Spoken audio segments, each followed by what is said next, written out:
Asalaamaaleykum chers spectateurs amoureux du cinéma, spectateurs et chers abonnés de Sky TV ñu ngi leen di dalal ci le grand théâtre Doudou Ndiaye Coumba Rose comme ni ngeen ko mën a gisee.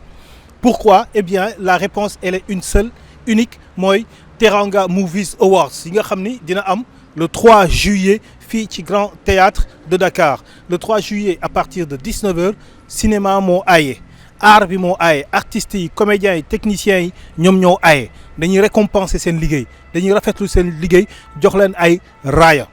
waaye nag balaa boobu tey dañoo ñëw pour def benn visite n'est-ce pas joxe suñu participation waa Sky TV nga xam ne c'est la première chaîne uniquement cinématographique émission cinéma rek lay wax ci cinéma rek lay wax Sky TV tey nag dañoo ñëw fii pour visiter ko xool gars yi naka la ñuy liggéeyee xool naka la ñuy préparer affaires yi dinañ waxtaan ak ñoom aussi dinañ leen expliquer naka lan mooy jury bi yan critères de sélection la ñuy am maanaam daal fii ba le 3 juillet et après même le 3 juillet lépp ci Sky TV dañuy waxtaanee les Teranga Movies Awards ñu ngi leen di dalal tout de suite ñu dugg jublu ci liggéey bi.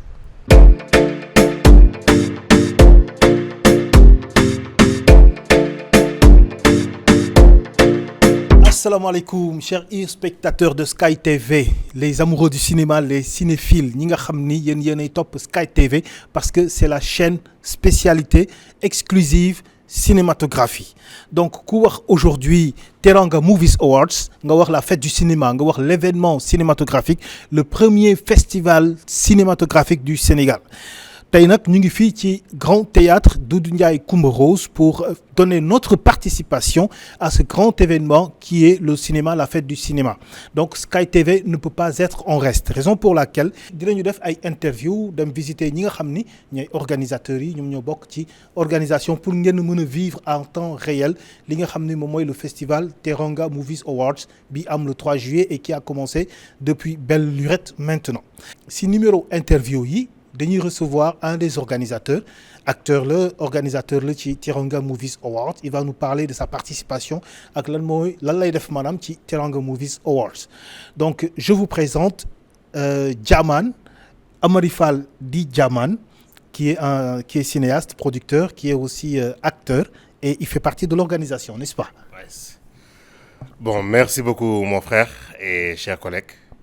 C'est toujours un plaisir que soit ñu partager des productions ou bien ñu partager des moments et aussi di la féliciter ci li ngay def parce que je pense aujourd'hui le cinéma a besoin lu mel nii cinéma soxla na lii audiovisuel soxla na lii pour que ñu mën a fësal suñu liggéey mais surtout que mu am communion entre le public et nous donc merci je salue sa téléspectateurs yëpp di leen ziar di leen nuyu waaw donc comme ni nga ko gisee on est en plein dans l'organisation des Teranga Movies Awards. Donc, moi, je suis dans l'équipe d'organisation. Donc, à comprendre que c'est un événement qui a été initié par des collègues. Mais mu dem ba nekk événement wu ñëpp parce que je pense aujourd'hui le cinéma sénégalais a besoin de références. Suñu acteurs yi fu nekk na leen di invité fu nekk na leen di nominé fu nekk nañu dem ci àdduna mais ñun aujourd'hui bu ñu demee feneen ak feneen ñu den seen dëkk lu mu am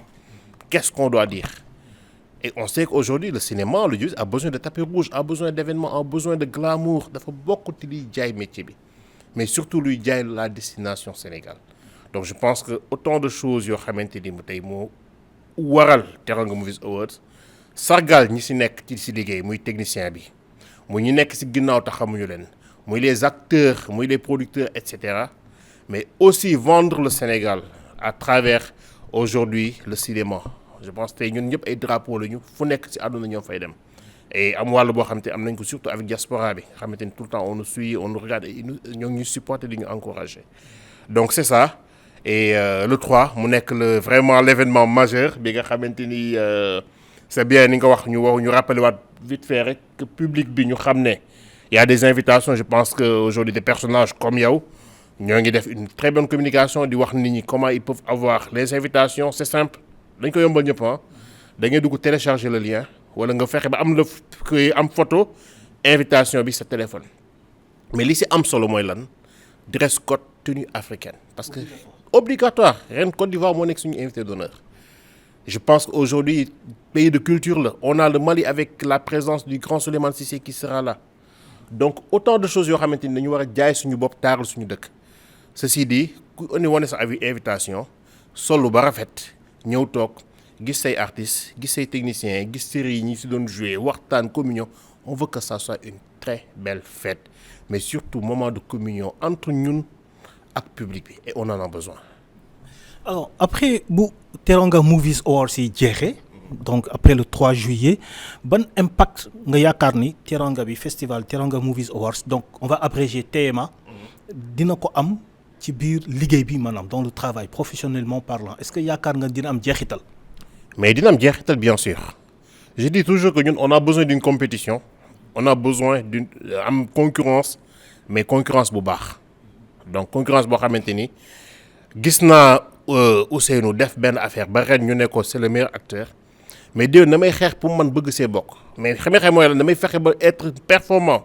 jëm jàngiwaat yokk sama xam-xam Ousseynou day jéem a xeex aussi pour niveau bi mu nekk ba mu nekk fa et qu'est-ce que ça va donner comme résultat on aura de la qualité parce que aujourd'hui pour qu'on puisse être compétitif sur l'échelle internationale il faut que mu am qualité dans nos productions profondeur dans nos scénarios et dans ce que l'on présente au public et surtout les contenus que nous diffusons donc loolu nag il faut mu am ay challenge am yu mel nii bi si des mooy mooy volet formation aujourd'hui je pense que dinañ ci ñëw parce que am na tey jii ay jeunes yoo xam ne à travers Teranga Movies Awards formé nañu def ay production de court-métrage yoo xamante ni dañ ci dafa war a diffuser volet boobu c'est important donc formation mooy base u liggéey bi mais il y a une académie qui sera mise sur pied inchallah rabi pour l'édition à venir parce que ba léegi il faut comprendre qu'il y a des couacs tout n'est pas parfait parce que juste il fallait que mu am ñu jóg décider def benn affaire. couac yi lan la exactement. couac yi bëri na maanaam tey jii boo xoolee événement bu tedd ñu nekk ci période pandémie Covid c'est pas évident entre bi ñu ubbee salle yi ak bi ñu joxee autorisation reprise ak bi ñuy jox droit de faire l'événement les délais sont très courts mais néanmoins il y a une nit ñoo xamante ni ils se sont dit il faut le faire boo ñoo toog bu ñu defee nag après on va apprendre des erreurs parce que y en a on peut pas les lister mais y en a des erreurs tu vois xëy na am na yoo xam ne waroon defoo ko woon am na loo fàtte mais le plus important mooy fexe ba nga xamante ni au moins à 80% 85 90% ñu réussir l'événement maintenant les erreurs qui restent la moo koy indi après waxtaan ok point bi defuñu ko woon on s'est trompé sur telle ou telle chose mode critère de nomination bi critère de choix bi non nii nañ ko waroon defee académie bi ñëw renforcer parce que académie bi après mooy porter les sélections les acteurs à primer les séries les techniciens et cetera loolu yëpp bu taxawee nag parce que festival à vrai dire académie mooy porter festival pour faire des nominations c'est pas des groupes de personnes suñuy xel matuñu mais comme il fallait faire quelque chose donc da ngay def benn pas et festival yëpp ça a pris 10 ans ñun on est à 2 ans donc ba léegi mën nañu phase test la donc mais l'essentiel que ñu réussir ce pari et après c'est sûr. mais li nga wax ni est-ce que vous ne redoutez pas parfois des avis opposés des avis opposés des avis contraires peut-être nga gis kenn koo xam ne sax il va jusque à l'extrême ne sax par exemple festival pour moom ça n'a pas son lieu d'être wala koo xam ni dafa gis na partisanerie wala affaire yooyu est-ce que vous n'avez pas des trucs comme ça dès l'entame du projet. C'est vrai que c'est pas excluant mais j'aimerais foofu me rassurer un peu mes collègues surtout ceux qui sont dans le métier moo xam acteur technicien parce que peut-être am na la chance am 3 casquettes yëpp je suis technicien d'abord donc je suis acteur de métier mais aussi je suis producteur donc ñetti casquettes yëpp toogee naa si macha allah et je pense que il faut que ñu comprendre que ne yombul je parle là nag aux techniciens je parle aux collègues que fàttewuñu kenn mais il fallait ñu def benn pas maintenant li si des mooy kenn ku nekk moom moo war a ñëw intéressé wu ci événement bi ñëw ko ne la diw wu tax bi ngay def lii defoo ko woon wu tax bi ngay def waroo woon def lii wu tax waroon yokk lii je prends exemple aujourd'hui au-delà que votre personne tey nga nekk fii ak sa chaîne et tout mais je pense que vous avez donné beaucoup de conseils on en a reçu moi récemment avant-hier j'appelais Christiane mais qui m'a conseillé qui nous a dit mais defee leen nii ak nii ak nii ak ñeneen c'est pas partisan mais nag comme lu bees la duy am te ay nit ñoo ko porté xel matul. mën na am ay incompréhensions. Il y a des incompréhensions certes mais il faut que ñëpp comprendre que ne xel matul parce que benn groupe de personnes la ñoo waroon porter le projet pour que ñëpp après mën a fekk si mu nekk lu élargi mais boodewuñu kenn bàyyiwuñu kenn xarabuñu kenn xam la moo si am solo grand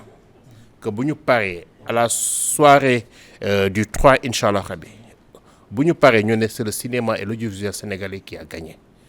boobu mooy prix bi gën a mag et récompense bi gën a mag mais c'est même pas à titre individuel année prochaine nag académie bu taxawee mais je peux vous dire que y aura une compétition man mi damay compétir année prochaine moom incha allah waaw. En tout cas merci d'être venu sur le plateau de Sky TV. N'est-ce pas, comme ñu ngi wax rek chers spectateurs ñu ngi ci Grand Théâtre on veut vous faire vivre le maximum n'est-ce pas du déroulement de l'événement fii ak ñuy dem le 3 juillet incha allah lépp loo xam ne ñun xam nañ ko ci incha allah ci ak li ñuy naan Teranga Movies Awards dinañ leen ko xamal dinañ leen ko yëgal merci ñu ngi dem jëliwaat beneen participant wala beneen organisateur. Sous le haut patronage de son Excellence Monsieur Macky Sall, président de la République du Sénégal, sous l'égide et la présidence effective de Monsieur le ministre de la Culture, Monsieur Abdoulaye Diop, l'association Cinéma 221 organise la 2e édition de la nuit des Teranga Movies Awards le 3 juillet 2021. Rendez-vous est pris au Grand Théâtre Doudou Ndiaye Coumba Rose pour le déroulement du tapis rouge. Tapis rouge am na Sénégal, tapis rouge am na ci cinéma sénégalais. Oui, mesdames et messieurs, ce sera la nuit du cinéma, ce sera la nuit des cinéphiles. Le cinéma sera célébré, l'audiovisuel sera célébré, ce sera la fête du cinéma. Yéen ñi nga xam ni yéen a bëgg ay acteurs, yéen a bëgg ay actrices ngeen am ci seeni fans, yéen ñi nga xamante ne yéen ay soppay cinéma, téléfilm ak court-métrage sénégalais et panafricain. Rendez-vous est donné au Grand Théâtre ce 3 juillet 2021 à partir de 19h. ñëw leen ngeen saafuwante ak seeni acteurs ak actrices préférées. ñëw leen ngeen gisanteeg seeni soppe. ñëw leen ngeen selfie. ñëw leen ngeen snap. ñëw leen ngeen bokk ngeen photo ak seeni acteurs seeni stars préférés. Le prix du meilleur acteur et de la meilleure actrice dans un premier rôle sera célébré. Le prix du meilleur acteur et de la meilleure actrice dans un second rôle sera célébré, mesdames et messieurs. Le prix du meilleur film, le prix du meilleur réalisateur, le prix du grand public, je dis bien le prix du grand public. Oui, mesdames et messieurs, cinéphiles, amoureux du cinéma, fans des comédiens sénégalais et comédiennes sénégalaises, vous avez la possibilité de choisir votre meilleur acteur wala actrice bi nga xam ni jàpp ngeen ci 2019 wala 2020 ñoom ñoo gën a fës. Sénégalais yëpp dañuy booloo ñu votel ko le 3 juillet 2021 ñu décernel ko le prix du grand public. Rendez-vous est donné, mesdames et messieurs, le 3 juillet 2021 au Grand Théâtre Doudou Ndiaye Coumba Rose pour la fête du cinéma.